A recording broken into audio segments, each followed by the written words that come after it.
Assalamualaikum warahmatullahi wabarakatuh. Perkenalkan, nama saya Agza Hilatiulwa dengan NIM 60702240042 dari kelas D3TK 4801. Jadi di video kali ini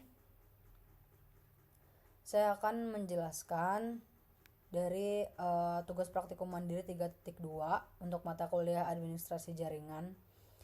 Jadi di sini tuh bahasannya mengenai dasar TCP/IP dan perancangan desain IP address menggunakan metode VLSM atau Variable Length Subnet Masking.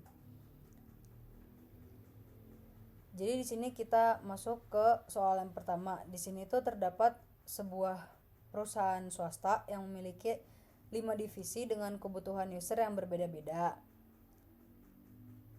Dan kita berikan alokasi IP network awalnya itu 192.168.20.0/24.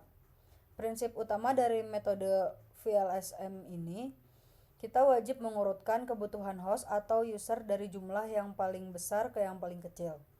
Oleh karena itu, urutan pengerjaannya adalah yang pertama, divisi teknisi gangguan dengan 90 user. Karena membutuhkan 90 user, blok terdekat yang mencukupi adalah alokasi blok 128 dengan prefix /25.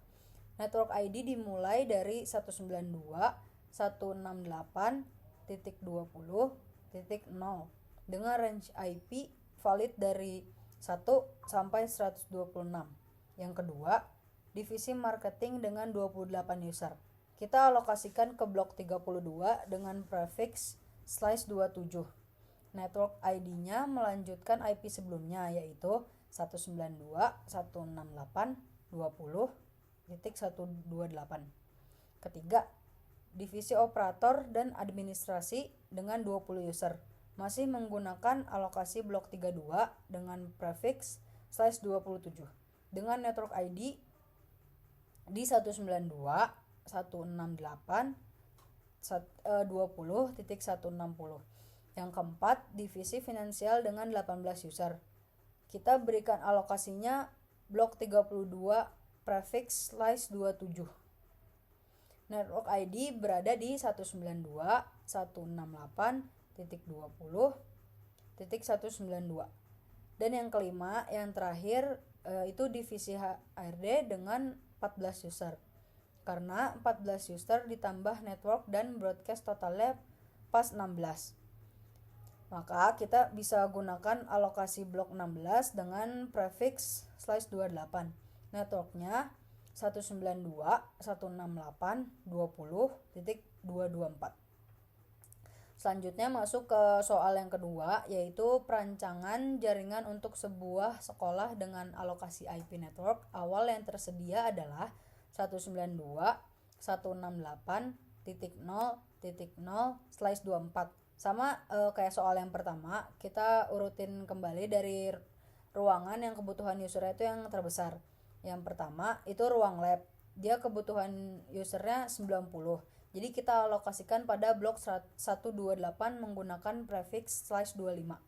Networknya itu dimulai dari 192.168.0.0 dan broadcastnya di 192.168.0.127. Yang kedua itu ruang kelas, kebutuhan usernya 50. Blok terdekat yang dapat menampung di atas 50 user itu adalah blok 64. Jadi kita menggunakan prefix /26. Network ID-nya itu di 192.168.0.128. Yang ketiga ada ruang guru, kebutuhannya itu 18 user. Jadi kita alokasikan pada blok 32 dengan prefix /27. Network ID-nya itu di 192.168.0.192. Dan yang terakhir, yang keempat itu di ruang TU. Dia kebutuhannya 7 user. Karena kebutuhan di atas 2 dan di bawah 14, maka alokasi blok yang tepat adalah blok 16 dengan prefix /28. Network ID-nya itu dimulai dari 192.168.0.224 dan berakhir di broadcast 192.168.0.239. Dari kedua perancangan di atas, semua divisi dan ruangan berhasil mendapatkan alokasi IP address yang efisien tanpa adanya pemborosan IP yang besar berkat metode VLSM ini. Mungkin segitu saja yang dapat saya jelaskan. Terima kasih. Wassalamualaikum warahmatullahi wabarakatuh.